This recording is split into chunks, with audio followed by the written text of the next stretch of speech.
ગણિત ધોરણ 8 પ્રકરણ 11 માપન ભાગ 4 ભાગ 4 ની અંદર આપણે સ્વાધ્યાય 11.1 નો પ્રશ્ન 5 ની વાત કરવાની છે. પ્રશ્ન 5મો છે કે અહીંયા આપણે પાઠ્યપુસ્તકની અંદર રકમ જોઈએ એટલે આપણને ખ્યાલ આવશે કે કેવી રીતે ખરેખર કામ છે.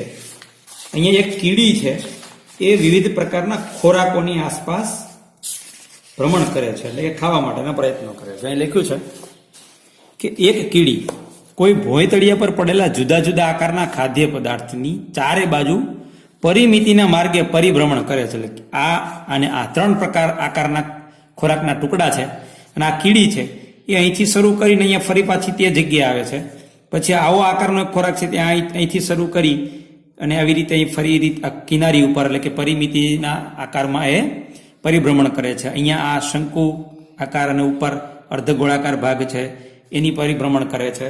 તો આગળ વધીએ તો ખાદ્ય પદાર્થના કયા ટુકડાના પરિભ્રમણ માટે કીડીને વધુ અંતર કાપવું પડશે. પછી યાદ રાખો કે વર્તુળના પરિઘનું સૂત્ર C બરાબર 2πr છે, જ્યાં r છે વર્તુળની ત્રિજ્યા છે.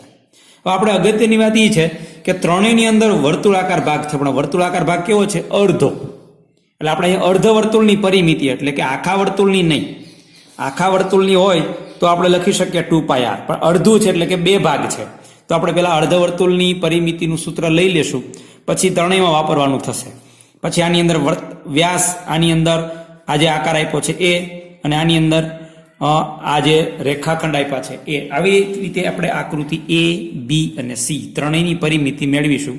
પછી આપણે કહીશું કે કયા આકારની ફરતે પરિભ્રમણ કરવા માટે કીડીને વધુ અંતર કાપવું પડશે. તો સૌથી અગત્યની વાત, દરેક 3 આકૃતિઓની અંદર અર્ધવર્તુળ ભાગ છે. આપણે પેલા સૌ પ્રથમ અર્ધવર્તુળની પરિમિતિના સૂત્રનો આપણે ત્રણેય આકૃતિની પરિમિતિ શોધવા માટે ઉપયોગ કરવો પડશે. એટલા માટે સૌથી પ્રથમ કામ આપણે અર્ધવર્તુળની પરિમિતિ શોધવાનું સૂત્ર મેળવી લઈએ. પછી આ આકૃતિનું આપણે પરિમિતિ મેળવી હોય તો અર્ધવર્તુળની પરિમિતિ વત્તા આ વ્યાસ કહેવાય, એ બેનો સરવાળો કરે એટલે આની પરિમિતિ મળી જાય. આ આકૃતિની પરિમિતિ મેળવી હોય તો અર્ધવર્તુળની પરિમિતિ વત્તા વત્તા 3 રેખાખંડોનો સરવાળો અને અર્ધવર્તુળ આ ચારેયનો સરવાળો કરે એટલે આ આકૃતિની પરિમિતિ મળી જાય. પછી આની અંદર અર્ધવર્તુળની પરિમિતિ વત્તા 2 સેન્ટીમીટર વત્તા 2 સેન્ટીમીટર એટલે આપણને આ આકૃતિની પરિમિતિ મળી જાય. પછી આપણે કહીશું કે કીડીને કયા આકારની ફરતે ફરવા માટે વધુ અંતર કાપવું પડશે. તો સૌ પ્રથમ આપણે અહીં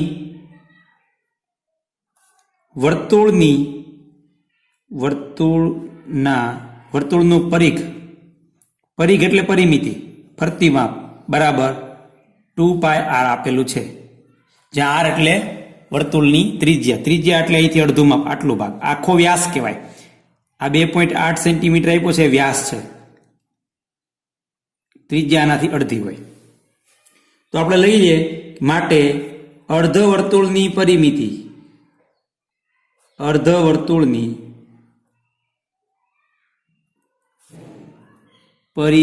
અથવા પરિઘ, અર્ધવર્તુળનો પરિઘ બરાબર 2πr ભાગ્યા 2 વડે ભાગાકાર કરી દઈએ એટલે અડધું થઈ ગયું. છેદવાડીએ આ 2 ગયા તો જવાબ આવ્યો πr. હવે આપણે આ સૂત્રનો આપણે વારે વારે ઉપયોગ કરીશું. તો આકૃતિ A માટે પરિમિતિ શોધવી છે તો શું કરવું પડશે? તો કે આ વ્યાસ અને આ અર્ધવર્તુળની પરિમિતિ બેનો સરવાળો કરીએ એટલે આકૃતિ A ની પરિમિતિ મળી જાય. હવે આપણે આકૃતિ A માટે કામ કરીએ. અહીં વર્તુળનો વ્યાસ બરાબર કેટલો છે? 2.8 સેન્ટીમીટર. માટે ત્રિજ્યા આપણને ખબર છે, ત્રિજ્યા અને વ્યાસનો સંબંધ. ત્રિજ્યા બેન છે એની ઉંમર વ્યાસભાઈ એની ઉંમર કરતા અડધી છે. તો ત્રિજ્યા બેન કેવડા હોય? તો કે વ્યાસભાઈ કરતા અડધા. વ્યાસભાઈ કરતા અડધા એટલે કે વ્યાસ ભાગ્યા 2 બરાબર વ્યાસ કેટલો છે? 2.8 સેન્ટીમીટર ભાગ્યા 2. હવે 2 નો ભાગાકાર કરશું એટલે આપણને જવાબ 1.4 સેન્ટીમીટર મળશે. આ ત્રિજ્યા મેળવી આપણે.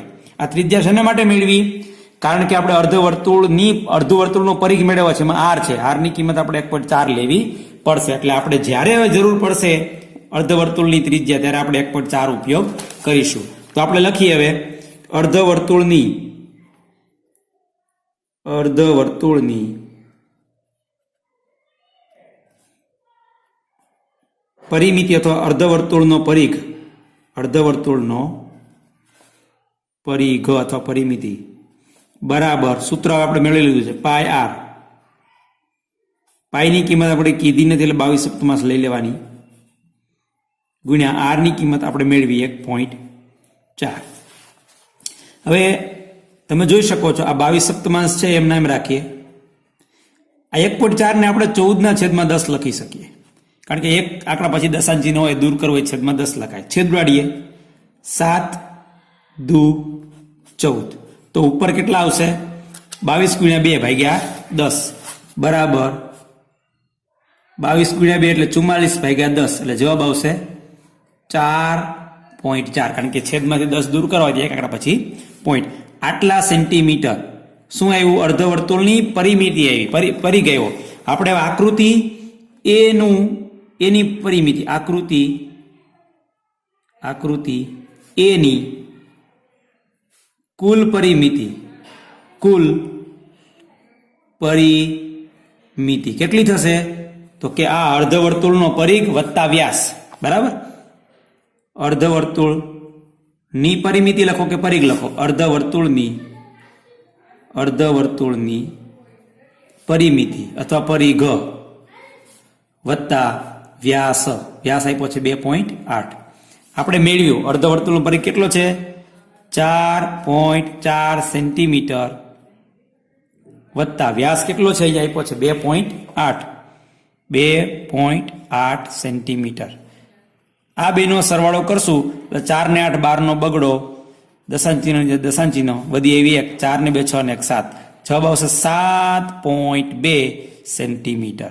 એટલે જો આ આકૃતિની ફરતે કીડીને આંટો મારવો હશે તો એમને 7.2 સેન્ટીમીટર જેટલું અંતર કાપવું પડશે. હવે એ જ વસ્તુ આપણે આકૃતિ બી માટે મેળવીએ. હવે આકૃતિ બી કેવી છે તો કે આકૃતિ બી આવી છે.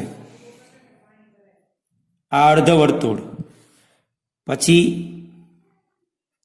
ઉપર આવા 3 રેખાખંડોનો ઉપયોગ એમણે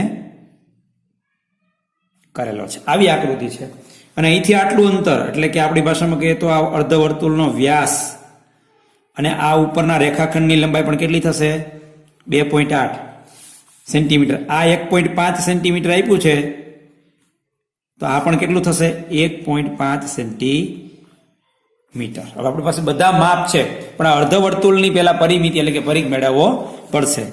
અર્ધવર્તુળનો એના માટે આપણે ત્રિજ્યાની જરૂર પડશે બરાબર. અર્ધવર્તુળ એટલે તો વર્તુળની ત્રિજ્યા મેળવી દઈએ સીધી.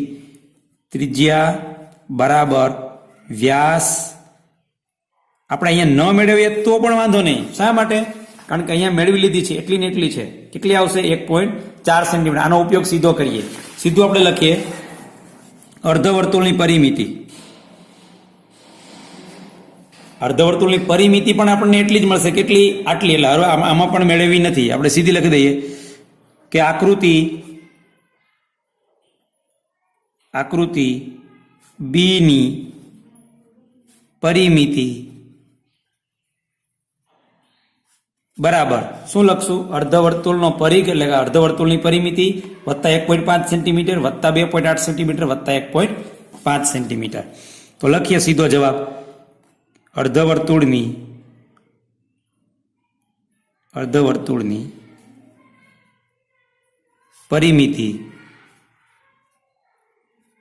વત્તા શું તો કે 1.5 સેમી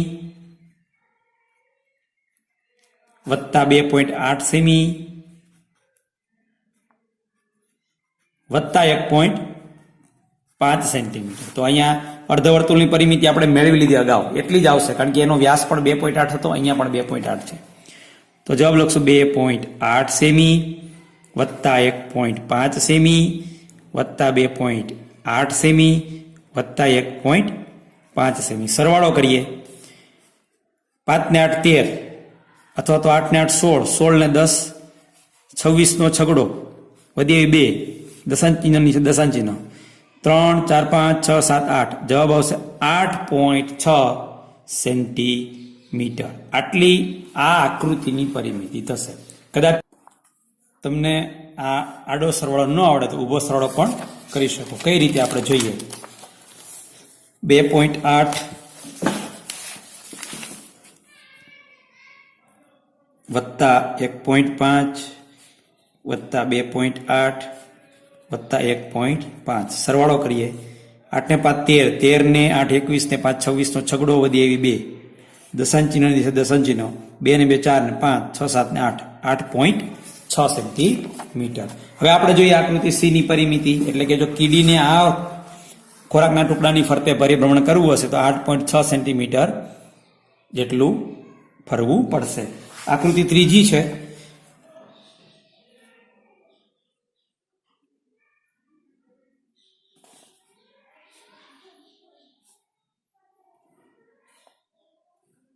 આકૃતિ ત્રીજી આવી છે જેમાં આ અહીંથી આટલું આ 2 સેન્ટીમીટર છે,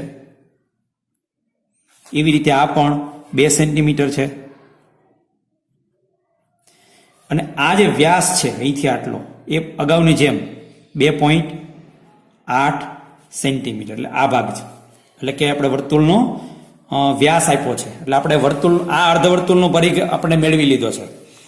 હવે માત્ર સીધી આકૃતિ સી ની પરિમિતિ મેળવે, કારણ કે આ જે છે એ કેટલું થશે, આટલું જ થશે 4.4, કારણ કે એનો પણ વ્યાસ કેટલો છે 2.8 સેન્ટીમીટર. આપણે લખીએ આકૃતિ સી ની પરિમિતિ બરાબર અર્ધવર્તુળની પરિમિતિ કેટલી છે 4.4 સેમી વત્તા આ રેખાખંડ વત્તા આ રેખાખંડ બરાબર 0.4 એમના એમ 2 ને 2 4 ને 2 8.4 સેન્ટીમીટર. જો આકૃતિ સી ફરતે કીડીને ફરવું હશે તો તેમને 8.4 સેન્ટીમીટર ચાલવું પડશે. હવે આપણને પ્રશ્ન એવો પૂછ્યો છે તો કયા ટુકડાના પરિભ્રમણ માટે કીડીને વધુ અંતર કાપવું પડશે. તો આપણને એટલી ખબર છે કે સૌથી નાનું કોણ છે તો કે આકૃતિ એ. આપણે કહી શકીએ કે અહીં 7.2 કરતા મોટા છે 8.4 કરતા મોટા છે 8.6, એટલે કે એની પરિમિતિ કરતા સી ની પરિમિતિ વધારે છે અને સી ની પરિમિતિ કરતા બી ની પરિમિતિ વધારે છે. તો આપણે કહી શકીએ કે કીડીને આકૃતિ બી ની ફરતે પરિભ્રમણ કરવા માટે વધુ અંતર કાપવું પડશે. બરાબર. તો આવી રીતે આપણે અહીંયા સ્વાધ્યાય 11.1 છે એનો 5મો દાખલો છે એ આપણે જોયો.